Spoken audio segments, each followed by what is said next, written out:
దేవుని స్థానాన్ని దేవునికి కాకుండా మనుష్యులకు, మనుష్యుల చేత కల్పించబడినటువంటి వనరులకు, అంటే డబ్బు కావచ్చు, కులం కావచ్చు, మతం కావచ్చు, మనిషే స్వయంగా కావచ్చు, జంతువులు కావచ్చు, చెట్లు కావచ్చు, ఇలా సృష్టిలో ఉన్న అనేకమైన వాటికి అవి మనకు చేసే మేలును బట్టి వాటికి దేవతా స్వరూపాన్ని ఆపాదించి మనము కూడా మనుష్యత్వాన్ని కోల్పోయే విధంగా దేవుని నుంచి దూరమయ్యాం అన్న విషయాన్ని చూశాం.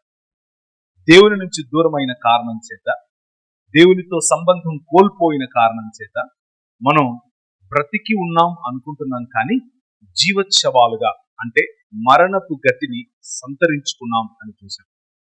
అంటే ఒకానొక రోజు తప్పకుండా చనిపోయేటటువంటి శరీరాల్లో మనం రోజు రోజుకు చనిపోతూ వస్తున్నాం. ఒకరోజు సంపూర్ణంగా చనిపోతాం. దీనినే బైబిల్ ఏమని చెప్తుంది అంటే, మనం చేసిన పాపానికి ప్రాయశ్చిత్తంగా వచ్చింది మరణం. మనం చేసిన పాపానికి ప్రతిగా మనకి ఇవ్వబడిన జీతం మరణం అన్న విషయాన్ని బైబిల్ చెప్తారు. అలాగే ఈరోజు ఉదయం నేను ఇంకొక విషయాన్ని మీకు బైబిల్లో నుంచి ప్రస్తావించాను. ఈ మరణం నుంచి మనల్ని జయించటానికి ఎవరున్నారు, నువ్వు రాకపోతే మా గతి ఏమవుతుంది అని ప్రజలు నువ్వు గగనాన్ని చీల్చుకొని రావాలి అని చేసిన ఆర్తనాదాలు చదివి వినిపించారు యెషయా గ్రంథం నుంచి. అయితే ఒక్క మనిషి సంపూర్ణ విధేయత చూపించి మరణాన్ని సైతం జయించే విధంగా ఆ మనిషి రావటం కోసం వేచి చూస్తున్నటువంటి మానవ సమాజానికి దేవుడే స్వయంగా మానవ రూపాన్ని దాల్చి మనుజావతారిగా అమ్మ గర్భంలో నుంచి మన దగ్గరికి వచ్చాడు. నువ్వు నేను ఏ విధంగా 100% మనుష్యులమయ్యే అవకాశం మళ్ళీ ఉందో, ఎన్నటికీ చనిపోనటువంటి నిత్య జీవం పొందే అవకాశం మళ్ళీ మనకు రావాలి అంటే ఇదొక్కటే మార్గం. ఆ మార్గం యేసుక్రీస్తు అనే మార్గం అని నేను మీకు ఉదయం బైబిల్ గ్రంథంలో నుంచి చదివి చూపించాను. ఆ యేసుక్రీస్తు అనే రాజును మీకు పరిచయం చేశాను. ఆ రాజును పరిచయం చేసుకున్నటువంటి మీరు ఒకవేళ ఈరోజు ఉదయం మాట్లాడినప్పుడు వినని వారు ఇప్పుడు వింటూ ఉంటే, మీ చెవులకు ఈ మైకుల ద్వారా ఈ సందేశం వస్తూ ఉంటే, దాని వివరణ కొంచెం అవసరం కాబట్టి కొద్దిగా ఆ విషయం గురించి కూడా ప్రస్తావించే ప్రయత్నం చేస్తాను. ఈలోగా ఉదయం విన్నటువంటి వారు మళ్ళీ వాటిని నెమరు వేసుకునే ప్రయత్నం చేయండి. ఈ రాజు గొప్ప రాజు. ఈ రాజు దిగి రావాలి అని ఆలోచించుకునేటటువంటి మనుషులు దిగి రాక మునిపే, వారు ఆలోచించక మునిపే ఆయన మనుష్యులతో ఒక ప్రతిజ్ఞ చేశాడు, ఒక నిబంధనను చేశాడు. ఆ నిబంధనకు ఆయన కట్టుబడి ఉండే దేవుడు, తను ఇచ్చిన వాగ్దానానికి కట్టుబడి ఉండే దేవుడు. ఒకసారి మీకా గ్రంథం 5వ అధ్యాయం 2వ వచనం చదవండి. బెత్లెహేము, ఎఫ్రాతా, యూదా వారి కుటుంబములలో నీవు స్వల్ప గ్రామమైనను నా కొరకు ఇశ్రాయేలీయులను ఏలబోవువాడు నీలో నుండే వస్తాడు. పురాతన కాలము మొదలుకొని శాశ్వత కాలము ఆయన ప్రత్యక్షమవుతూ వస్తున్నాడు. ఈ రాజు కేవలము 2000 సంవత్సరాల క్రితం మరియ గర్భాన పుట్టినవాడు మాత్రమే కాదు. ఈ రాజు పురాతన కాలము మొదలుకొని శాశ్వత కాలము తన ప్రత్యక్షతను చూపిస్తూనే వస్తున్నాడు అని బైబిల్ గ్రంథం చెప్తోంది.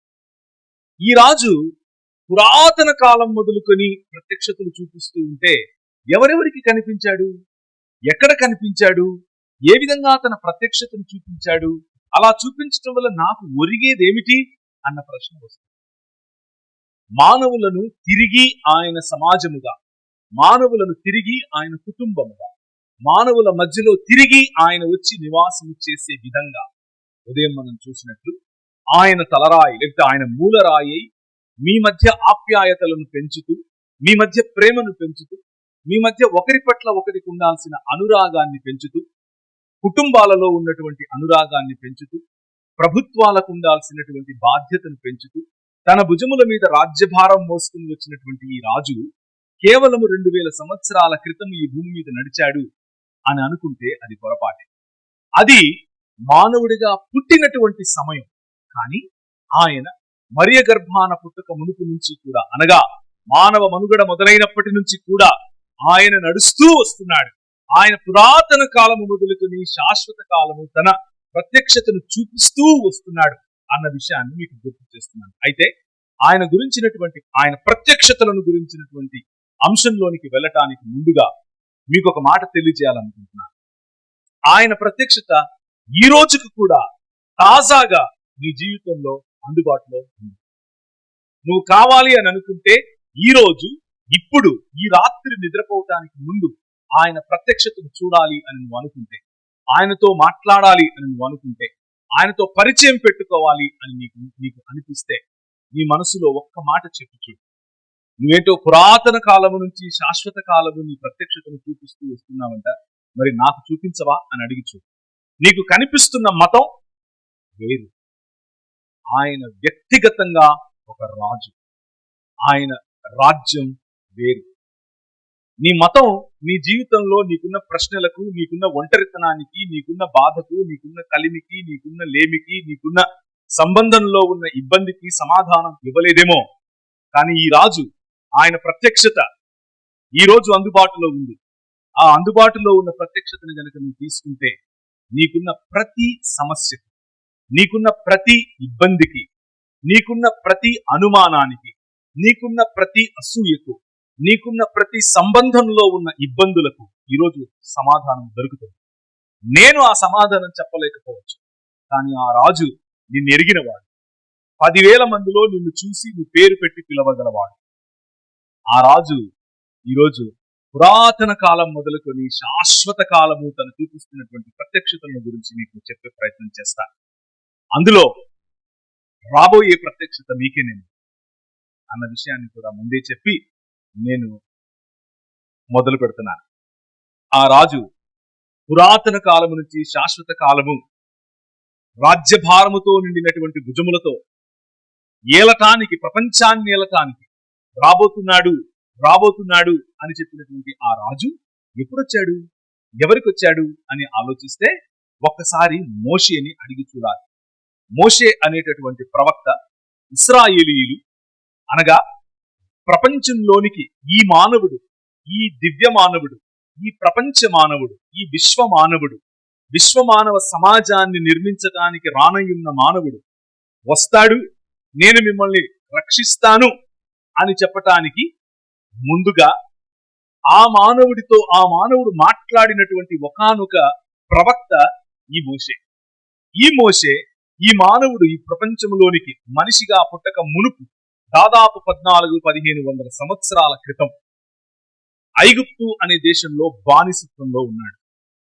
బానిసత్వంలో ఉన్నటువంటి ఈ వ్యక్తి ఆయనను చంపాలి అని రాజు ఆలోచిస్తే తన తల్లి ఆయనను దూరంగా పంపిస్తూ, ఆమె ఆయనకు దాయి అయి పెంచినటువంటి ఒక దాసుడి అయినప్పటికీ రాజవంశంలో పెరిగిన వ్యక్తి.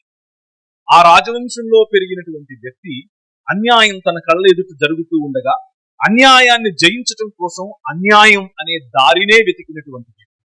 అన్యాయాన్ని జయించటానికి ముళ్ళును ముళ్ళుతోనే తీయాలి అన్న ఆలోచనతో, వైలెన్స్ తోనే నేను చంపుతాను అన్న ఆలోచనతో ఇశ్రాయేలీయులకు, లేకపోతే దాసులకు ఏదో సహాయం చేస్తున్నాను అనుకుని తానే ఒక క్రిమినల్ గా, తానే ఒక చట్టరీత్యా నేరం చేసిన వాడిగా నిలిచిపోయిన వ్యక్తి.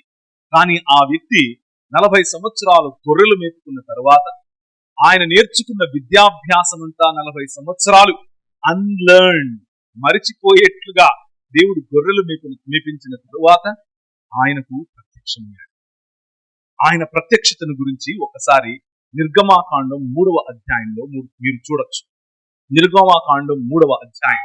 ఒకసారి మోషే తన గొర్రెలను తీసుకుని అక్కడ ఉన్నటువంటి పర్వతం దగ్గరికి వెళ్ళాడు. పర్వతం మీదకి ఎక్కాడు. పర్వతం మీద, లేకపోతే చిన్న కొండ, ఆ కొండ మీద గొర్రెలను లేకపోతే మేకలను మేపుతూ ఉండగా అక్కడ ఒక పొద కనిపించింది. ఆ పొద అగ్ని జ్వాలల మధ్య ఉన్నట్లుగా కనిపించింది. ఆ పొద మండుతోంది, కానీ కాలిపోవటం లేదు. ఏంటి ఈ వింత అని ఆలోచించాడు. ఆ వింతను చూడాలి అని ఆశపడ్డాడు. ఆ వింత చూడాలని దగ్గరికి వెళుతూ ఉండగా ఆ పొద నడిమి నుండి ఎవరో మాట్లాడారు. పొద నడిమి నుండి మాట్లాడిన వ్యక్తి అంటున్నాడు, నువ్వు నిలబడినటువంటి స్థలము పరిశుద్ధమైనటువంటి స్థలం అని చెబుతూ ఆయన మాట్లాడుతున్నాడు. ఈయన అడిగాడు, ఇంతకు నువ్వెవరు అని అడిగాడు. అని అడిగితే ఆయనకు ఆ ప్రత్యక్షత, పొదలో నుంచి మాట్లాడుతున్నటువంటి దూత ఏమని మాట్లాడుతున్నాడు అనంటే, దూత అని రాయబడింది అక్కడ. ఏమని మాట్లాడుతున్నాడు అనంటే, ఉన్నవాడను అని చెప్పుకుని నేను యెహోవాను అని చెప్పాడు. ఈ ప్రత్యక్షత, అయ్యో మోషే నీకు ఈ ప్రత్యక్షత వచ్చిందా అని అడిగితే, అవునండి వచ్చింది అని చెప్తాడు. ఈ మోషే ఇంకెవరో కాదు, బైబిల్లో ఉన్నటువంటి మొదటి 5 పుస్తకాలు రాసినటువంటి ప్రవక్త, రచయిత, ఆర్కిటెక్ట్, ఫిలాసఫర్, పొలిటీషియన్, రాజ్య నిర్మాణకుడు, ఇలా చెప్పుకుంటూ పోతే చాలా మాటలు ఆయన గురించి చెప్పచ్చు. ఆయనకు కలిగిన ప్రత్యక్షతను గురించి మాట్లాడినప్పుడు కేవలం నాకే కాదు, పరిశుద్ధాత్మ ద్వారా ప్రేరేపింపబడి నేను రాస్తున్నటువంటి ఈ మొదటి 5 పుస్తకాలలో, బైబిల్లో ఉన్న 5 పుస్తకాలలో ఇంకా అనేకులకు ఆయన ప్రత్యక్షత కనిపించింది మీకు తెలుసా అని మనకు చెప్తాడు. ఎప్పుడు ఎవరికి కనిపించింది? మీకా గ్రంథం 5:2లో ఏమనుంది? పురాతన కాలము మొదలుకొని శాశ్వత కాలము ఈ మనిషి, ఈ వ్యక్తి, ఈ రాజు, ఈ ఏలేవాడు, ఈ ఏలిక తన ప్రత్యక్షతను చూపిస్తూ వస్తున్నాడు అంటే మనం మోషేని అడిగాం. మోషే చెప్తున్నాడు, అవును నాకు కనిపించాడు. నేను గొర్రెలు మేపుతూ ఉంటే పొద కాలుతోంది, పొద మండుతోంది, కానీ భస్మం అవటం లేదు. అలాంటి అగ్నిజ్వాలల నడుమ తనను తాను ప్రత్యక్షపరుచుకున్నటువంటి యెహోవా నాకు కనిపించాడు అని చెప్తాడు. ఆ తరువాత మరి ఆయన రాసిన పుస్తకాలలో ఇంకెవరికైనా కనిపించాడా అని ఆలోచిస్తే, నేను ఎందుకు ఈ మాటలు చెప్తున్నానో ముందే చెప్పాను. ఈ రోజు, ఈ రాత్రి ఈ రాజుతో పరిచయం, ఈ రాజు ప్రత్యక్షత నీకు అందుబాటులో ఉంది అని చెప్పడం కోసం ఈ మాట. మానవ మనుగడ మొదలైన తరువాత మానవులు భయంకరమైనటువంటి పాపంలో పడిపోయారు. 5వ అధ్యాయం ఆదికాండములో మానవుని ఆలోచనలోని ఊహ అంతా కూడా కేవలము చెడ్డది అని చెప్పే స్థితిలోనికి మానవులు వెళ్ళిపోయారు. మానవుల యొక్క ఆలోచన ఎంత దిగజారిపోయింది అనంటే జంతు సంభోగులుగా అయిపోయారు. స్త్రీ పురుషులు మానేసి పురుష సంయోగం, స్త్రీ సంయోగం అనేది జరగటం మొదలుపెట్టింది. మానవుల యొక్క పరిస్థితి ఎంత దిగజారిపోయింది అనంటే వావి వరుసలు మరిచిపోయారు. మానవుల యొక్క జీవన విధానం ఎలా అయిపోయింది అనంటే ఒక తల్లి తన కుమారుని కోసుకొని తినేంత భయంకరమైనటువంటి స్థితిగతుల్లోనికి దిగజారిపోయిన సమయంలో దేవుడు వారిని చూసి ఆయన అన్నాడు, అయ్యో నేను ఈ మానవ సమాజాన్ని నిర్మించి తప్పేమైనా చేశానా అన్నట్టుగా ఆయన రిగ్రెట్ అయ్యాడు. ఆయన అలసిపోయాడు, ఆయన విసిగిపోయాడు. ఆయనకు తెలుసు మనల్ని ఈ పాప కూపములో నుండి, ఈ దిగజారుడు వ్యవస్థలో నుండి మనల్ని మనం బయటికి తీసుకొచ్చుకోలేం అని. అలా బయటకు తీసుకొచ్చుకోలేం అని తెలిసినటువంటి దేవుడు పురాతన కాలము మొదలుకొని శాశ్వత కాలము తానే ప్రత్యక్షతలు ఇవ్వటం మొదలుపెట్టాడు. తానే ప్రజలతో మాట్లాడటం మొదలుపెట్టాడు. అయితే దీనికి ఒక ఉద్దేశ్యం ఉంది సుమా, మతం కట్టడం కోసం కాదు. దీని వెనుకున్నటువంటి ఉద్దేశం మానవ నిర్మాణం. మళ్ళీ మానవులను కట్టాలి, మళ్ళీ మానవులను నా కుటుంబంలో చేర్చుకోవాలి, మళ్ళీ మానవులను నేను మొదట చేసినట్లుగా నా స్వరూపము, నా పోలిక చొప్పున నన్ను పోలి నడుచుకునే, నా గుణలక్షణములను ప్రతిబింబించే విధంగా మానవులను మళ్ళీ కట్టాలి అన్నటువంటి సంకల్పం. ఈ సంకల్పం మళ్ళీ భూమ్యాకాశములను కలిపే సంకల్పం. ఈ సంకల్పం మళ్ళీ ప్రపంచాన్ని తండ్రితో అనగా సృష్టికర్త అయినటువంటి దేవునితో సంధి చేసే సంకల్పం. ఆ సంకల్పం 2000 సంవత్సరాల క్రితం, మనం త్వరలోనే క్రిస్మస్ చేసుకుంటాం కదా, 2000 సంవత్సరాల క్రితం మరియ గర్భాన పుట్టిన కారణంగా జరిగింది అని అనుకోలేదు. నో, పురాతన కాలం నుండి శాశ్వత కాలం ఈ ప్రత్యక్షత జరుగుతూనే వస్తుంది. అలా మానవులు గతించిపోయే స్థితిలో ఉన్నప్పుడు ఆ మానవులను తిరిగి నిర్మించటం కోసం, ఆ మానవుల మధ్య మళ్ళీ ప్రేమ నెలకొల్పటం కోసం, ఆ మానవుల మధ్య మళ్ళీ సత్సంబంధాలు తీసుకుని రావటం కోసం, ఆ మానవుల మధ్య మళ్ళీ గౌరవప్రదమైనటువంటి, ఒకరి పట్ల ఒకరికి చిన్న చూపు లేని సమాజాన్ని నిర్మించటం కోసం, కుల నిర్బంధాలు లేని సమాజాన్ని నిర్మించటం కోసం, మత ప్రాతిపదికన ప్రజలను చంపుకునే ఈ వ్యవస్థ నుంచి విడిపించటం కోసం ఆయన నూతన సృష్టి కార్యాన్ని మొదలుపెట్టాడు. న్యూ క్రియేషన్, నూతన సృష్టికారు. ఆయన చేసిన సృష్టిలో నుండి ఈ సృష్టి యావత్తును మానవుడు దేవుణ్ణి తిరస్కరించటం కారణం చేత మానవుడు తీసుకుని వెళ్లి తన అధికారాన్ని ఈ లోక సంబంధమైనటువంటి మర్యాదకు లేకపోతే అంధకార సంబంధమైన దురాత్మ సమూహములకు ఇస్తే దాని కారణంగా మరణాన్ని మనం సంతరించుకుంటే ఈయన పురాతన కాలము నుండి శాశ్వత కాలము తన ప్రత్యక్షతను చూపిస్తూ వస్తున్నటువంటి ఈయన ఈ అంధకార సంబంధమైన దురాత్మ సమూహముల చేతిలో నుండి విడిపించడం కోసం నూతన సృష్టి పునరుత్థానము చెందినటువంటి సృష్టి కార్యాన్ని మొదలుపెట్టారు. ఆ కార్యం కోసం మొట్టమొదటిగా నోవహు అనే వ్యక్తిని ఎన్నుకున్నారు. నోవహు అనే వ్యక్తిని ఎన్నుకుని ఆయన కుటుంబం ద్వారా నూతన సృష్టిని మొదలుపెట్టాడు. నూతన మానవ వ్యవస్థను మొదలుపెట్టాడు. నూతన మానవ సంబంధాలకు ఆయన తెరలేపాడు. నూతన మానవ సంబంధాలకు తెరలేపినటువంటి ఆ నోవహుకు ఆయన వాక్ ప్రత్యక్షతనిచ్చాడు. ఆయన డైరెక్ట్ గా కనిపించలేదు, వాక్కుతో మాట్లాడు. వాక్ ప్రత్యక్షతలో నోవహు అని అన్నాడు. చిత్తం ప్రభా చెప్తాం అన్నాడు. నేను నీకు చెప్తున్నాను ఈ పని చేయి అని ఒక టాస్క్ ఇచ్చాడు, ఒక పనినిచ్చాడు. ప్రపంచమంతా కూడా ఏ సమాజం అయితే ఇప్పుడు నాకు దూరమై మరణాన్ని సంతరించుకుంటోందో ఆ సమాజంలో నుండి నీ కుటుంబం ద్వారా నేను ఒక నూతన సమాజాన్ని నిర్మిస్తాను. దానికోసం నువ్వు ఒక ఓడను కట్టు అని అన్నాడు. నోవహుతో చేసిన మొట్టమొదటి నిబంధన, దేవుడు చేసిన నిబంధన, నేను హతమార్చే దేవుణ్ణి కాదు. అనేక మతాలు చెప్పినట్లుగా క్రైస్తవ మతంలోనూ కొంతమంది మాట్లాడుతున్నట్లుగా ఆయన చంపే దేవుడు కాదు సుమా.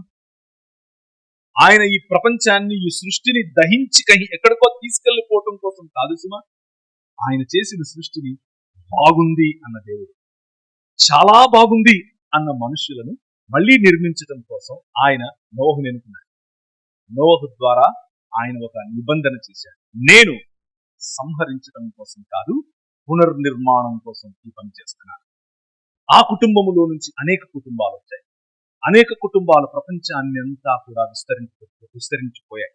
ఆ రోజుల్లో ప్రపంచంలో ఒక గొప్ప చరిత్రలో మీరు వెనక్కి కనుక వెళ్ళి పుస్తకాలను తిరిగేస్తే ఒక గొప్ప రాజ్యం వచ్చింది, ఒక గొప్ప నాగరికత వచ్చింది. ఆ నాగరికత పేరు మెసొపొటేమియా నాగరికత. ఆ మెసొపొటేమియా నాగరికతలో ఊరు అనేటటువంటి ఒక ఊరు, తెలుగు ఊరు కాదు, వేరే కల్దీయుల భాషలో ఊరు అనేటటువంటి ఊరు. ఆ ఊళ్ళో ఒక వ్యక్తి తన ఇంటిల్లాదులందరూ కలిసి కూడా వనరులకు, మనము సృష్టించుకున్నటువంటి వనరులకు, అవే మనల్ని పాలిస్తున్న రాజులు, దేవుళ్ళు, కాపరులు అని అనుకున్న రోజుల్లో వాక్ప్రత్యక్షతనిచ్చి పట్టుకున్నటువంటి దేవుడు నోవహును ఏ విధంగా అయితే పట్టుకున్నాడో అలాగే ఇంకొక వ్యక్తిని పట్టుకున్నాడు. తన సృష్టి నూతన సృష్టిగా మారటానికి మనుష్యులను ప్రతిబింబముగా ఎన్నుకునే దేవుడు. మనుష్యులను సంహరించటం కోసం కాదు, మనుష్యులను ఉద్ధరించటం కోసం వచ్చేటటువంటి పురాతన కాలము నుండి శాశ్వత కాలము కలుగుతున్నటువంటి ప్రత్యక్షత. ఆయన ఇంకెవరో కాదు, అబ్రహాము అనే వ్యక్తి. మెసొపొటేమియా అనే ఈ ప్రాంతంలో, మెసొపొటేమియా అనే ఈ నాగరికత ఉన్నటువంటి రోజుల్లో నోవహు తరువాత అబ్రహాము అనే వ్యక్తిని పట్టుకున్నాడు. అబ్రహాము అనే వ్యక్తిని పట్టుకున్నటువంటి దేవుడు ఆయనకు కూడా మొదట వాక్ ప్రత్యక్షతనిచ్చాడు. 12వ అధ్యాయం ఆదికాండము 12వ అధ్యాయం మొదటి నుంచి ఎవరైనా చదవాలి. యెహోవా నీవు లేచి నీ దేశము నుండి నీ బంధువుల వద్ద నుండి నీ తండ్రి ఇంటి నుండి బయలుదేరి నేను నీకు చూపించు దేశమునకు వెళ్ళుము. నేను గొప్ప జనముగా చేసి నిన్ను గొప్ప జనంగా చేస్తాను, నిన్ను ఆశీర్వదిస్తాను, నీ నామాన్ని గొప్ప చేస్తాను, నీవు ఆశీర్వాదంగా ఉంటావు, నిన్ను ఆశీర్వదించిన వారిని ఆశీర్వదిస్తాను, నిన్ను దూషించే వారిని శపిస్తాను. భూమి యొక్క సమస్త వంశాలు నీ ద్వారా నీ యందు ఆశీర్వదింపబడునని. ఈ విషయంలోనికి వెళ్ళటానికి ముందు ఆ ప్రత్యక్షతను గురించి ఒక మాట చెప్తాను. మీలో మీ కొరకు ఆశీర్వాదకరంగా ఉండే మీ స్థానిక పరిచారకుడు, మీ స్థానిక సేవకుడు ఆయన గుర్తు చేసుకోండి. దేవుడు సేవకులను ఈ విధంగా పిలుస్తాడు. నీ ద్వారా అనేకులకు ఆశీర్వాదం అని పిలుస్తాడు. నీ ద్వారా ఈ ప్రపంచాన్ని ఆశీర్వదిస్తాను అని పిలుస్తాడు. నీ ద్వారా ఈ కృష్ణపట్నాన్ని ఆశీర్వదిస్తాను అని పిలుస్తాడు. దేవుని పిలుపు ఇతరులను బాధ పెట్టేది కాదు. దేవుని పిలుపు ఇతరుల నాశనం కోరుకునేది కాదు. దేవుని పిలుపు ఇతరుల కంటే నేను హెచ్చుగా ఉండాలి అని కోరుకునేది కాదు. దేవుని పిలుపు, మీ సేవకుని యొక్క పిలుపు ఈ కృష్ణపట్నాన్ని ఆశీర్వదించేది. ఆయన ద్వారా ప్రతి వంశము, ఇక్కడున్న ప్రతి వంశము ఆశీర్వదింపబడాలి అని ప్రార్థనలు చేసే పిలుపు మీకోసం.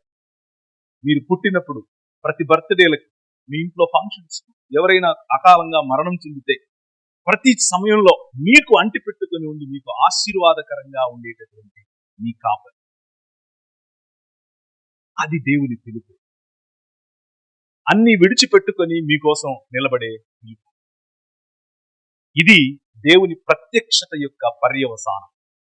దేవుని ప్రత్యక్షత కలిగితే నీవు కూర్చున్న నువ్వు ఈ కృష్ణపట్నానికి, చుట్టుపక్కల ఉన్నటువంటి గ్రామాలకు, ప్రతి వంశానికి ఆశీర్వాదం అవుతావు. నీ నోట పలికే ప్రతి మాట ఆశీర్వాదముగా ఉంటుంది. మైకుల్లో నుంచి వింటున్న వారికి కూడా ఈ మాట చెప్తున్నాను. ఈ రాజును తెలుసుకోండి. మీరు కాలు పెట్టిన చోటు ఆశీర్వాదకరంగా మారుతుంది. మీరు పలికే ప్రతి పలుకు ఆశీర్వాదకరంగా మారుతుంది. మీరు ముట్టిన ప్రతి వ్యక్తి ఆశీర్వాదకరంగా ఉంటాడు.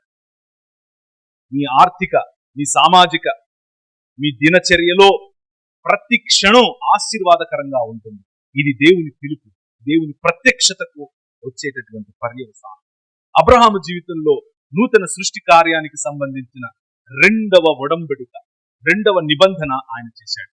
నేను నిన్ను ఆశీర్వదిస్తాను, ఈ భూమి మొత్తాన్ని ఆశీర్వదిస్తాను, నీ ద్వారా ప్రతి వంశాన్ని ఆశీర్వదిస్తాను, ప్రతి కులాన్ని ఆశీర్వదిస్తాను, ప్రతి మతాన్ని ఆశీర్వదిస్తాను, ప్రతి రంగాన్ని ఆశీర్వదిస్తాను. నువ్వు ఎక్కడెక్కడ నీ పిల్లలు వెళితే అక్కడక్కడ ఆశీర్వాదాన్ని తీసుకుని మరి వెళతారు అంటూ చెప్పుకొచ్చాడు. ఆ రెండవ నిబంధన యొక్క కొనసాగింపు అబ్రహాము జీవితంలో, తన భార్య జీవితంలో మనం చూస్తాం. అబ్రహాము భార్య హాగరు అనే వ్యక్తి.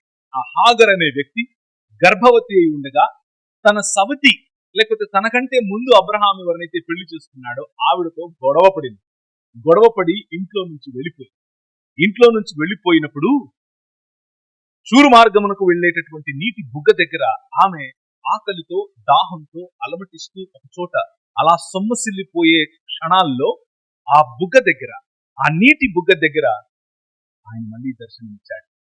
యెహోవా దూతగా ఆయన దర్శనమిచ్చాడు. యెహోవా దూతగా దర్శనమిచ్చినటువంటి పురాతన కాలము నుండి శాశ్వత కాలము తన ప్రత్యక్షతను చూపిస్తున్నటువంటి వ్యక్తి హృదయాన్ని నేను మీకు ఈరోజు పరిచయం చేస్తున్నాను. ఆయన హృదయం ఏమిటి అని అంటే, నువ్వు ఒంటరిగా ఉన్నావా? నువ్వు నీ వాళ్లకు దూరంగా పారిపోవాలి అన్న ఆలోచనలో ఉన్నావా? నీకు ఊపిరాడట్లేదా ఇంట్లో? నీకున్న సంబంధంలో ఇప్పుడు నీ మనసు బాగా కచ్చగా ఉందా? 16వ అధ్యాయంలో ఈ విషయాన్ని చూస్తారు మీరు. ఆదికాండం 16వ అధ్యాయంలో సమయం ఉన్నప్పుడు చూడండి. 7వ వచనంలో ఆ నీటి బుగ్గ దగ్గర ఆయన యెహోవా దూత కనిపించినట్టుగా మనకు కనిపిస్తుంది. తర్వాత చూద్దాం, చదవాల్సిన అవసరం సమయం లేదు కాబట్టి. ఆయన హృదయం, ఈ రాజు హృదయం ఏంటి అని అంటే, పురాతన కాలము నుండి శాశ్వత కాలము తన ప్రత్యక్షతను చూపిస్తూ వస్తున్నటువంటి ఈ రాజు హృదయం ఏమిటి అని అంటే, నీవు తను ఆశీర్వదించినటువంటి వ్యక్తి యొక్క కుటుంబములో ఉన్నా, తను ఆశీర్వదించినటువంటి వ్యక్తికి దూరం అవుతూ ఉన్నా, తను ఆశీర్వదించే వ్యక్తిని, ఆ వ్యక్తి నుంచి దూరం పారిపోవాలి అని అనుకుంటూ ఉన్నా, పోతే పోనీలే అని అనుకునే రాజు కాదు. ఈ రాజు నీ ఒంటరితనంలో, నీ అక్కరలో, నీ అనారోగ్యంలో, నీ ఆర్థిక లేమిలో నేను అలా వదిలివేసేవాడు కాదు. ఆయనకేం పని లేక ఆ రోజు హాగరును పలకరించింది ప్రణాళిక.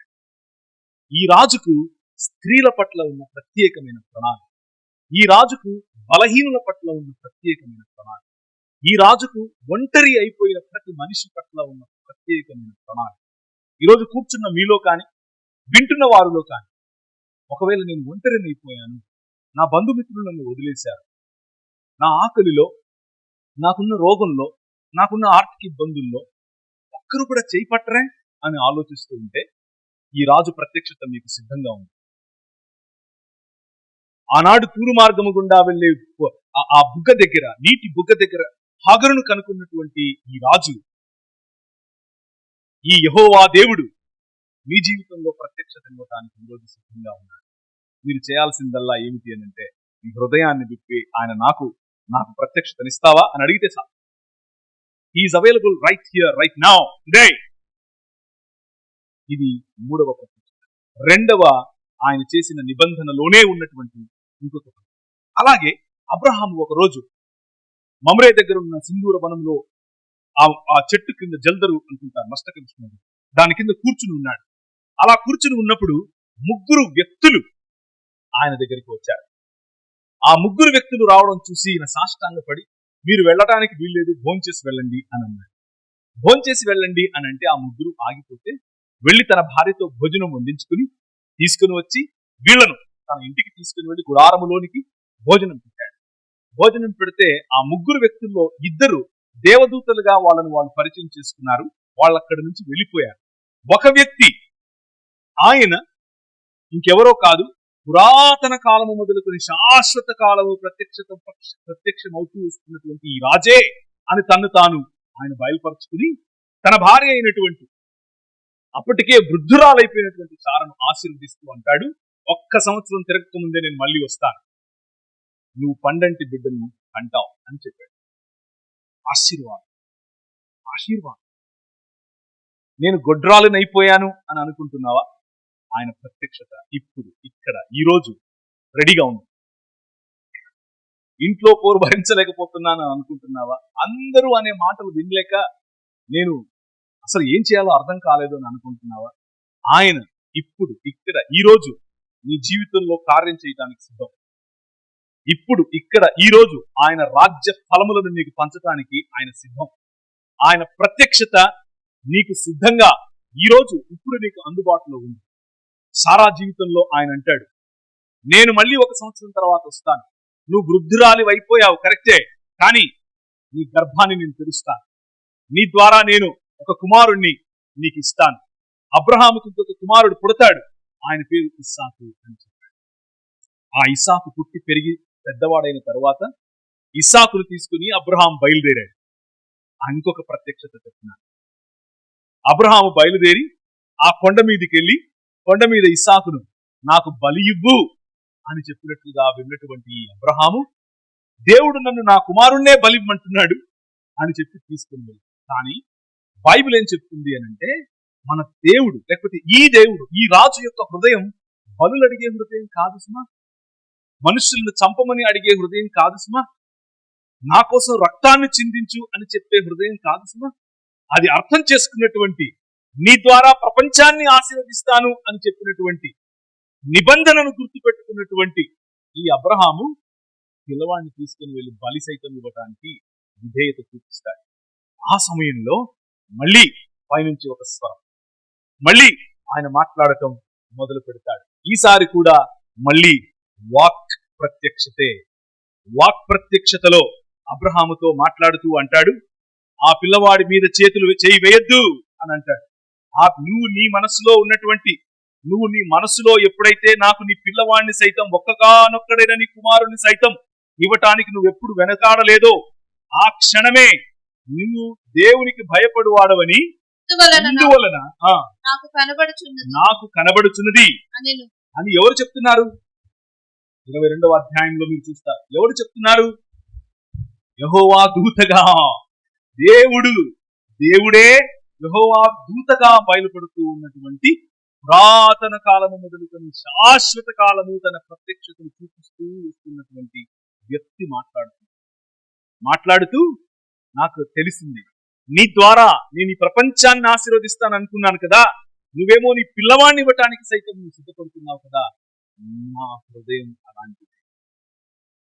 నీకోసం, మానవ సమాజాన్ని తిరిగి నిర్మించటం కోసం, మానవ సమాజాన్ని తిరిగి పునరుత్థానములోనికి తీసుకుని వెళ్ళటం కోసం, ఇంకెప్పుడూ మరణించినటువంటి నిత్య జీవములో మిమ్మల్ని నిలబెట్టడం కోసం నా కుమారుణ్ణి సైతం నేను ఇచ్చేటటువంటి ప్రత్యక్షతను నీకు ఇస్తున్నాను అని చెప్పాను. ఆ రాజు గొప్పతనం మీకు ఈరోజు పరిచయం చేసే ప్రయత్నం చేస్తున్నాను. 2వ నిబంధన, ప్రపంచాన్ని నేను తిరిగి నిర్మిస్తాను.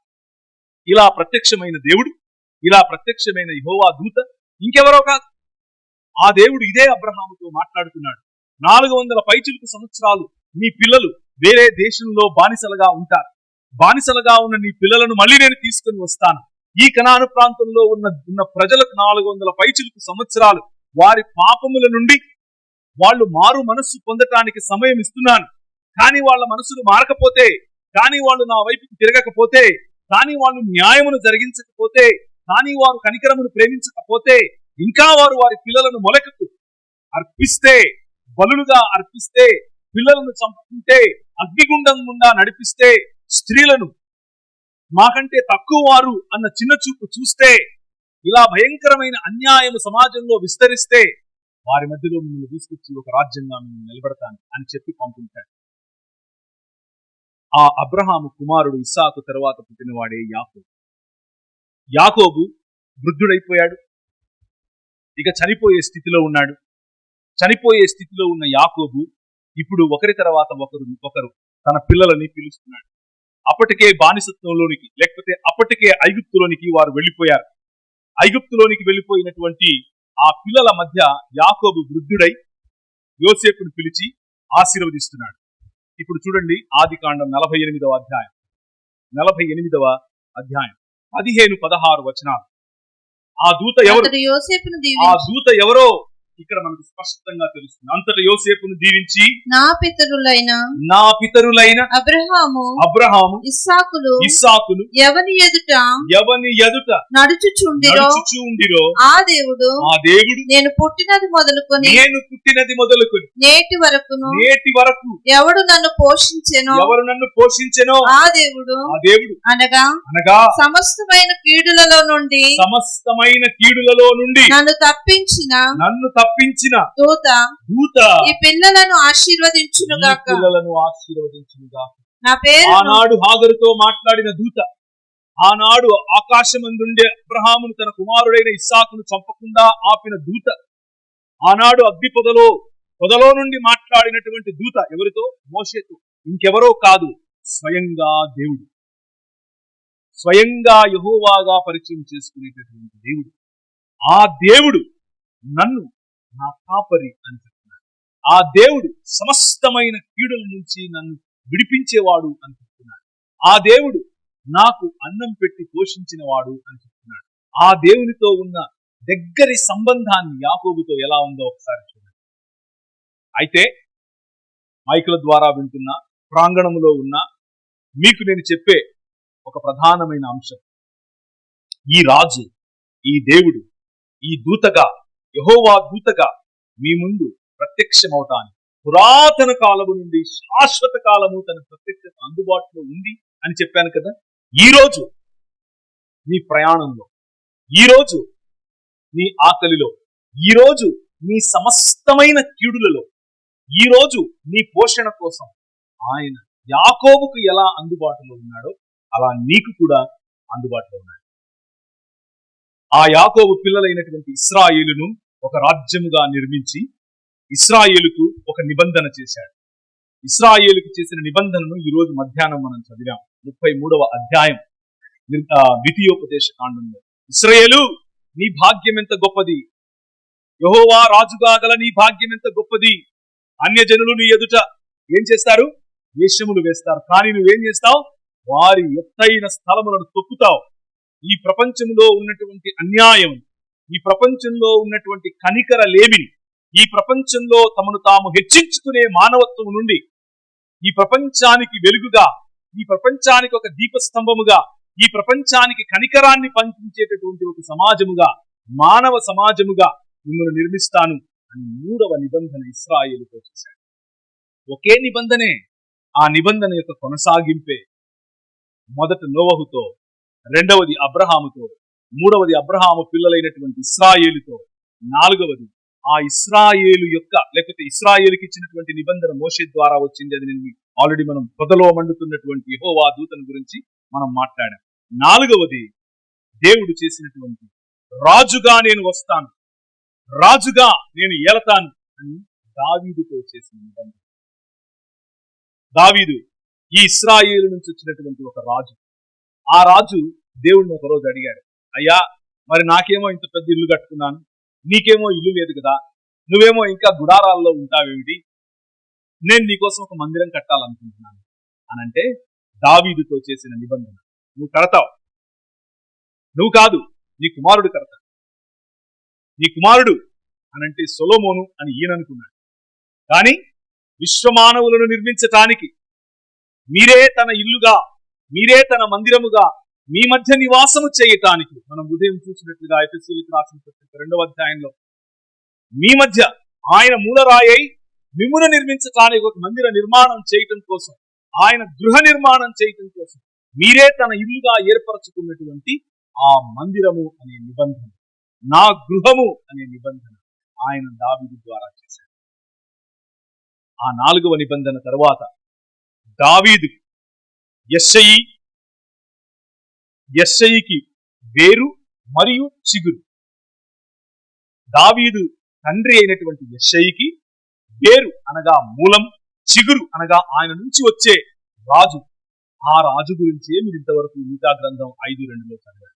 బెత్లెహేము ఎఫ్రాతా, యూదా వారి వంశములలో నీవు స్వల్ప గ్రామం అనుకుంటున్నావేమో, కానీ నా కోసం ఇశ్రాయేలును ఏలబోవాడు. ఇశ్రాయేలును ఎందుకు ఏలాలి? ప్రపంచానికి వెలుగుగా, దీపస్తంభముగా నిలబెట్టి ప్రపంచం యావత్తును ఆశీర్వదించడం కోసం ఇశ్రాయేలు తండ్రి అయినటువంటి అబ్రహాముకు చేసినటువంటి ప్రతి ప్రతిజ్ఞను నెరవేర్చటానికి ఒక్క రాజు రావాలి. మనుషులను మళ్ళీ మనుషత్వం వైపుకు నడిపించటానికి ఒక్క రాజు రావాలి. మనుషులలో ప్రేమ నింపటానికి ఒక్క రాజు రావాలి, మనిషి రావాలి. ఆయన పురాతన కాలము మొదలుకొని శాశ్వత కాలము ప్రత్యక్షత చూపిస్తూ ఉంటే ఎన్నేళ్ల మనిషి అయి ఉంటాడు ఈయన? ఎంత వృద్ధుడై ఉంటాడు ఈయన? ఆయన ఇంకెవరో కాదు, సర్వలోకములను పరిపాలించే, సకల భూమ్యాకాశములను నిర్మించినటువంటి, ఆయన లేకుండా ఇంకేది కలుగలేదు అని చెప్పినటువంటి మన ప్రభు అయిన యేసుక్రీస్తు. ఆ ప్రభు అయిన యేసుక్రీస్తు ఈ రాత్రి తన ప్రత్యక్షతను నీకు చూపించడానికి సిద్ధంగా ఉన్నాడు.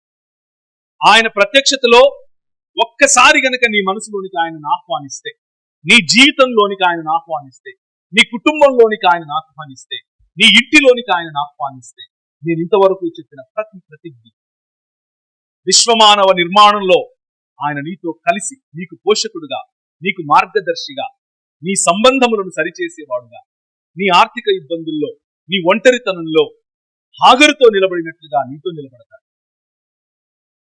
యాకోబును పోషించిన విధంగా నిన్ను పోషిస్తాడు. తన తల్లిదండ్రులను, తన ఇంటిని, తన దేశాన్ని విడిచి ఒక రాజ్యం కడతాను, నువ్వు రా అని పిలిస్తే అబ్రహాము ఏ విధంగా అయితే విధేయత చూపించాడో అలా నువ్వు విధేయత కనుక ఈ రోజు రాత్రి చూపిస్తే నీ ద్వారా ఈ కృష్ణపట్నాన్ని, నీ ద్వారా ఈ చుట్టుపక్కల ప్రాంతాలను, నీ ద్వారా ఈ రాజమండ్రి ప్రాంతాన్ని, నీ ద్వారా ఈ ఆంధ్రప్రదేశ్ను ఆశీర్వదించడానికి ఆయన సిద్ధం. నీ ద్వారా అనేకమైన అద్భుత కార్యాలు చేయడానికి ఆయన సిద్ధం. కేవలం నువ్వు ఆశీర్వదించబడటం కోసమే కాదు, నీ ద్వారా ఈ ప్రపంచాన్ని నిర్మిస్తాడు. నీ ద్వారా నీ బంధుమిత్రులను నిర్మిస్తాడు. నువ్వు మాట్లాడిన చోట ఆశీర్వాదం, నువ్వు నడిచిన చోట ఆశీర్వాదం, నువ్వు పలికిన మాట ప్రజల జీవితాన్ని కడుతుంది. నీలో ఉన్న ఈ ఆత్మ దేవుడు చేసే ఈ కార్యానికి, ఆయన పిలుస్తున్నటువంటి ఈ పిలుపుకు ఒకవేళ ఆయన ప్రత్యక్షతను కోరుకుంటే, నీ జీవితంలో ఆ ప్రత్యక్షత కారణం చేత నీకు, నీ జీవితానికి కూడా ఆయన వచ్చి నీ జీవితంలో ఆయన పని చేయాలి అని అనుకుంటే ఈరోజు రాత్రి నీకు సమయం.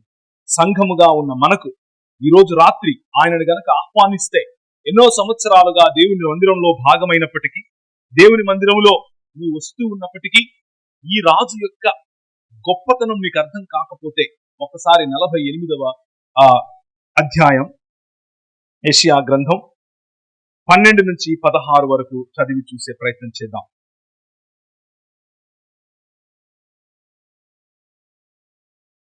ఈ రాజు పురాతన కాలము నుంచి శాశ్వత కాలము తన ప్రత్యక్షతను చూపిస్తూ వస్తున్నటువంటి ఈ రాజు ఏమని పలుకుతున్నాడో వినండి.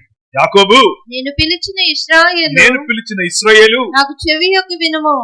నేనే ఆయనను, నేను మొదటి వాడను, నేనే మొదటి వాణ్ణి, కడపటి వాణ్ణి. నా హస్తము భూమికి పునాదులు వేసింది, నా కుడి చెయ్యి ఆకాశ వైశాల్యములను వ్యాపింప చేసింది. నేను వాటిని పిలువగా ఒకటి తప్పకుండా అవన్నీ నిలుస్తాయి. నేనే ఆజ్ఞ ఇచ్చిన వాడను, నేనే అతన్ని పిలిచాను, నేనే అతన్ని రప్పించాను, అతని మార్గము తేజరిల్లుతుంది. నా యొద్దకు రండి, ఈ మాట ఆలకించండి. ఆది నుండి నేను రహస్యంగా మాట్లాడలేదే. ఆది అన్న సమయం పుట్టినది మొదలుకొని నేను అక్కడ ఉన్నవాణ్ణి. ఇప్పుడు ప్రభువు యెహోవాయు ఆయన ఆత్మయు నన్ను పంపెను. ఎవరు మాట్లాడుతున్నారో తెలుసా? పురాతన కాలము మొదలుకొని శాశ్వత కాలము తన ప్రత్యక్షతను చూపిస్తూ వస్తూ ఉన్నటువంటి యెహోవా దూతగా మనకు పరిచయం ఇంతవరకు అయినటువంటి మన ప్రభు అయిన యేసు క్రీస్తుని ఆయన తండ్రియు మరియు ఆత్మయు పంపుతున్నట్లుగా మనకు దేవుని వాక్యం చెబుతారు. ఆది నుండి రహస్యంగా ఆయన మాట్లాడారు. ఆయన ప్రత్యక్షత కనిపిస్తూనే ఉంది. ఆయన ప్రత్యక్షత మనుషులు ఎదుటికి వస్తూనే ఉంది. ఆయనను ఎందరైతే స్వీకరించారు, ఆయనను ఎందరైతే కౌగిలించుకున్నారు, ఎందరైతే కుమారుణ్ణి ముద్దు పెట్టుకున్నారు, వారందరి జీవితాలు మారిపోయాయి. నా జీవితము నా జీవితము రూపాంతరం చెంది, మీ జీవితం రూపాంతరం చెందుతుంది. సంఘంలో భాగంగా ఉన్నారు, కానీ ఈ రాజుతో పరిచయం లేకపోతే, ఇంకా ఈ రాజుకు సంబంధించినటువంటి గుణలక్షణాలు మీకు అర్థం అవ్వకపోతే, ఈ రోజు నుంచి ఒక కమిట్మెంట్ తీసుకోండి. ఈ రాజును గురించిన క్షుణ్ణమైన అధ్యయనం నేను చేస్తాను. నన్ను ఎలా ఆయన ఈ లోకానికి వెలుగుగా చేస్తాడు, నన్ను ఎలా ఆయన ఈ భూమికి ఉప్పుగా సారమిచ్చేదిగా చేస్తాడు, నేను ఏ విధంగా ఆశీర్వాదంగా మారతాను, నేను ఏ విధంగా సంఘానికి ఆశీర్వాదం అవుతాను, నేను ఏ విధంగా ఈ సమాజానికి ఆశీర్వాదం అవుతాను, నేను ఏ విధంగా ఈ కృష్ణపట్నం గ్రామానికి ఆశీర్వాదం అవుతాను అన్న ప్రశ్నతో ఈరోజు ఇక్కడి నుంచి వెళ్ళండి. ఆయన ప్రత్యక్షత కలిగిన ఎవరు మతంతో ఆగిపోయి, ఆయన ప్రత్యక్షత కలిగిన ఎవరు సేవకుల పట్ల, సేవకులు చేసే సేవ పట్ల నిర్లక్ష్య ధోరణి కలిగి ఉండరు. ఆయన ప్రత్యక్షత కలిగిన వారు మానవ సమాజం పట్ల, మనుషుల మధ్య బంధాల కోసం, గ్రామ అభివృద్ధి కోసం, ప్రజల అభివృద్ధి కోసం, ప్రజల బాగు కోసం ఎప్పుడు ఆయన ప్రత్యక్షత కోసం ఎదురు చూస్తూ, ఆయన చెప్పిన మాటలను ప్రజలకు చేరవేస్తూ, ఆయన వచ్చి నివాసయోగ్యమైన స్థలముగా మిమ్మల్ని మార్చినప్పుడు అందులో మా మామ ఉండాలి, మా అత్త ఉండాలి, మా బాబాయ్ ఉండాలి, మా గ్రామస్తులందరూ ఉండాలి అన్న పెద్ద కల కంటారు. ఆ దర్శనాన్ని తీసుకునే సంఘం ఈరోజు వార్షికోత్సవం జరుపుకుంటారు. ఆ దర్శనం కలిగి ఉన్నటువంటి వారే సంఘం అవుతారు. ఆ దర్శనం గనక కలిగి లేకపోతే మనము ఒక సమాజంలో ఏదో ఒకటి అలా బ్రతికిపోతాం. ఆ ప్రత్యక్షత, ఈ రాజు ప్రత్యక్షత, తండ్రి మరియు ఆయన ఆత్మ పంపినటువంటి రాజు యొక్క ప్రత్యక్షత మీ జీవితంలో కలగాలి అని నేను ఆశపడుతున్నాను. కూర్చున్నవారు, అలాగే మైకుల ద్వారా వింటున్నవారు, ఈ రాజుతో సంబంధం, ఈ రాజుతో పరిచయం ఏర్పరచుకుంటే ఆ రాజు తన నివాసమును విడిచి మన మధ్యకు రావటానికి వస్తాను వస్తాను వస్తాను అని చెప్పాడు. ఉదయం చూసాం కదా, జకరియా గ్రంథం 2వ అధ్యాయంలో తన సింహాసనమును విడిచి మన మధ్యకు వచ్చినట్టుగా మనం చూస్తాం. సువార్తలలో ఆయన పేరు యేసు అని ఎందుకుంటుంది అని అంటే, ఆయన తన ప్రజలను తానే రక్షిస్తాడు, ఆయన తన ప్రజలను తానే విమోచిస్తాడు. ఆయన పేరు ఇమ్మానుయేల్ అని ఉంటుంది. ఎందుకు? దేవుడు మన మధ్య, లేకపోతే మనకు తోడుగా ఉంటాడు. క్రైస్తవం చెప్పే ఏకైక సత్యం, దీన్ని మించిన సత్యం ఇంకొకటి లేదు. ఆయన వచ్చి నీకు తోడుగా ఉండటమే క్రైస్తవం. ఆయన వచ్చి ఈ 66 పుస్తకాలు ఉన్నటువంటి బైబిల్ యొక్క వెలుగులో సమాజాలను ఎలా వృద్ధి చేశాడు, సమాజాలను ఎలా కట్టాడు, ప్రేమను ఎలా నింపాడు. ఆయన మరణ పునరుత్థానాల తర్వాత 60 సంవత్సరాలకు ఒక ప్లేగ్ వచ్చింది, కరోనా లాంటిది. వందలకు వందలు గుట్టలు గుట్టలుగా పడి చనిపోతున్నారు. అందరూ వాళ్ళ ఇల్లు విడిచి, రాజులు సైతం కోటలు విడిచి దూరంగా అరణ్యాలకు పారిపోయే సమయంలో క్రైస్తవ సమాజం నిలబడింది. క్రైస్తవ సమాజం అలా రోగంలో ఉన్న వారిని ఇంటికి తీసుకెళ్ళింది. వాళ్ళ కట్లు కట్టింది.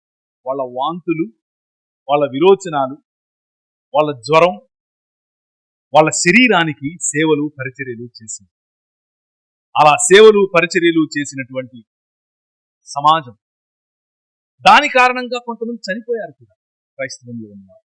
కానీ విడిచిపెట్టలేదు. కారణం ఏమిటి అనంటే 66 పుస్తకాలు ఉన్నటువంటి బైబిల్ సమాజం, బైబిల్ యొక్క ప్రత్యక్షతలో ఈ రాజుతో పరిచయం, ఈ రాజు పరిచయం ఏం చేస్తుంది అనంటే దీనమైన వారికి, అవసరతలో ఉన్న వారికి, అక్కరలో ఉన్న వారికి ప్రాణాలు పోయినా సరే సహాయపడతాం అని నేర్పిస్తుంది. ఇది కృష్ణపట్నానికి అవసరం, మీ ఊరికి అవసరం, మీ ఊరిలో ఉన్న సమాజంలో ఉన్న అనేకులకు మీ సహాయం అవసరం. ఆ తర్వాత 80లో ఇంకొకటి వచ్చింది, ఆ తర్వాత 300లో వచ్చింది. అలా చెప్పుకుంటూ పోతే చాలా సార్లు మన దేశంలో ఇదే రాజమండ్రి ప్రాంతంలో ఒక్కసారి బ్యారేజ్కి ముందున్న సమయంలో వర్షం పడితే, గోదావరి పొంగితే ఇక్కడున్న పల్లెలు గ్రామాలు తుడిచిపెట్టుకుపోయాయి. అలా నీరంతా వెళ్ళిపోయిన తర్వాత పండటానికి ఏమీ లేక ఆకలి దప్పింది. అటువంటి పరిస్థితుల్లో ఏదో ఒక బ్రిటిష్ రాజ్యంలో ఒక సామాన్యమైన జనరల్ గా ఉన్న వ్యక్తి గుర్రం వేసుకుని ఈ 66 పుస్తకాలు ఉన్నటువంటి బైబిల్ యొక్క వెలుగు, ఈ రాజుతో పరిచయం, నువ్వు ఎలా ఖాళీగా ఉంటావు, ఈ ప్రజల దుఃఖాన్ని చూస్తూ నువ్వు ఎలా ఖాళీగా ఉంటావు అని ఆయన వేసిన ప్రశ్నకు స్పందనగా పైన కలకత్తా మొదలుకొని కింద చెన్నై వరకు ఆయన గుర్రం మీద ప్రయాణం చేస్తాడు. ఇటు కృష్ణ, ఇటు గోదావరి, అటు తుంగభద్ర, అటు కేసీ కెనాల్, వీటన్నిటి యొక్క డిజైన్ చేస్తారు.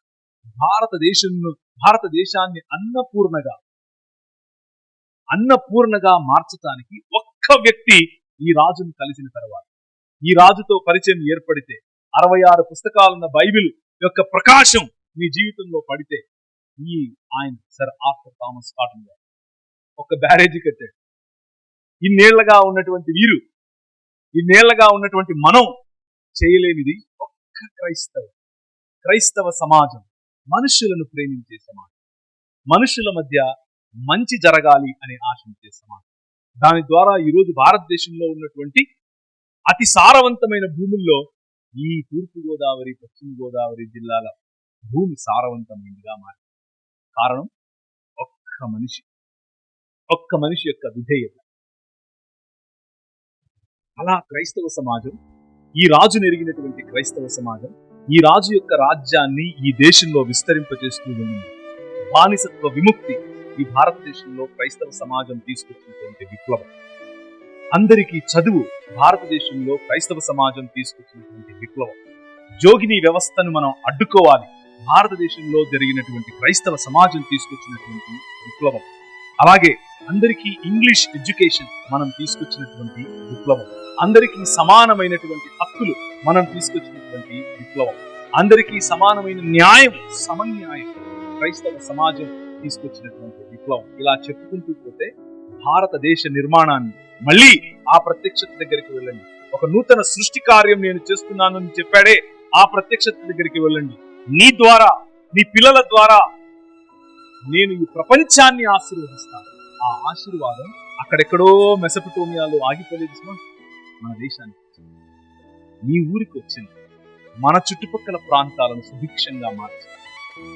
ఈరోజు రాత్రి మతం అన్నటువంటి ఆలోచనను పక్కన పెట్టి ఎవరో ఒక వ్యక్తిట ఆయన పురాతన కాలం మొదలుకొని శాశ్వత కాలం తన ప్రత్యక్షతను చూపించాడు.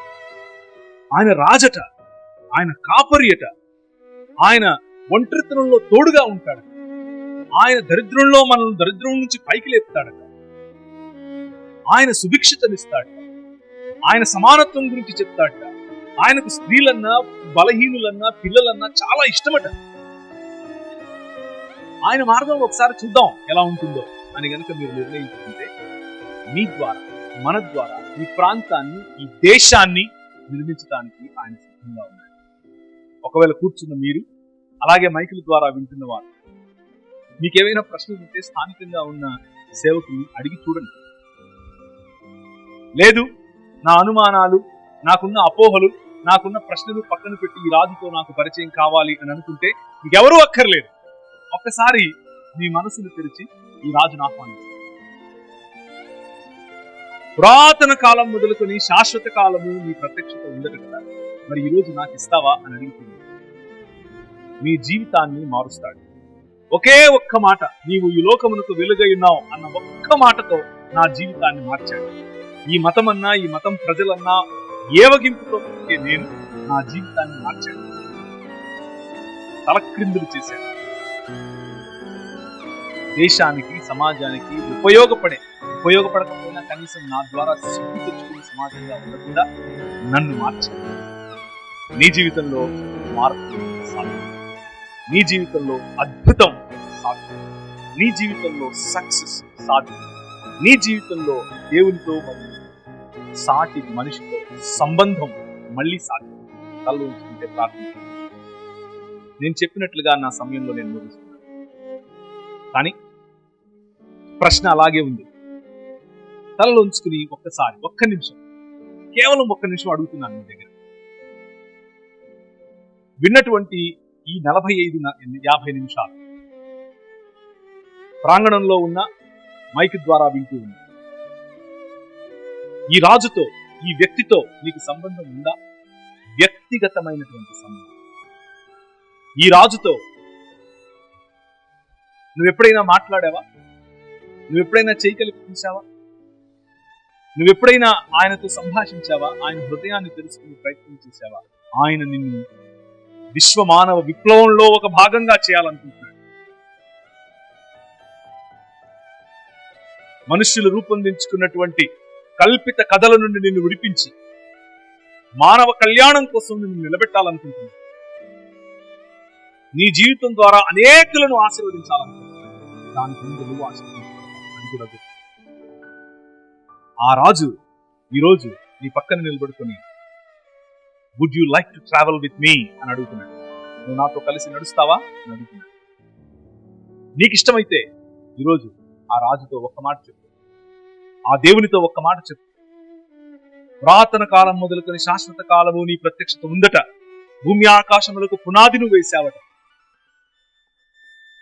నువ్వు పిలిస్తే అన్ని వచ్చి నిలబడేటటువంటి, కలిగి ఉన్నది ఏది నువ్వు లేకుండా కలగలేదు అని చెప్తూ ఉంటే నా పట్ల నీకు అంత ఇంట్రెస్ట్ ఎందుకు? సరే, ఒక్కసారి నేను నీతో నడిచి చూస్తాను. సరే, నువ్వు నా జీవితంలోకి వస్తే నేను ఎలా బ్రతుకుతానో చూస్తాను. ఈ సవాలు గనక నువ్వు స్వీకరిస్తే నీ జీవితం మారబోతుంది. గొప్పగలిగిన తండ్రి, మా మధ్యలో ఉండి మీరు మాట్లాడుతున్నారు. పరిశుద్ధాత్మ దేవుని యొక్క చలనం, పరిశుద్ధాత్మ దేవుని యొక్క స్పర్శ, పరిశుద్ధాత్మ దేవుని యొక్క తాకిడి మరియు ప్రభువా పరిశుద్ధాత్మ దేవుని యొక్క మాటలు మా హృదయాల్లో నుండి సాతానుడు దొంగిలించగలరు. నేను మీ కొరకు, మీరిచ్చిన పిలుపు కొరకు, మీరు చేస్తున్నటువంటి నూతన సృష్టి కార్యంలో భాగస్థులమయ్యే కొరకు మా జీవితాలను మార్చిన మేము మీకు అంకిత భావంతో బ్రతికే భాగ్యాన్ని దయచేయండి. యేసు నామమున ప్రార్థిస్తున్నాము.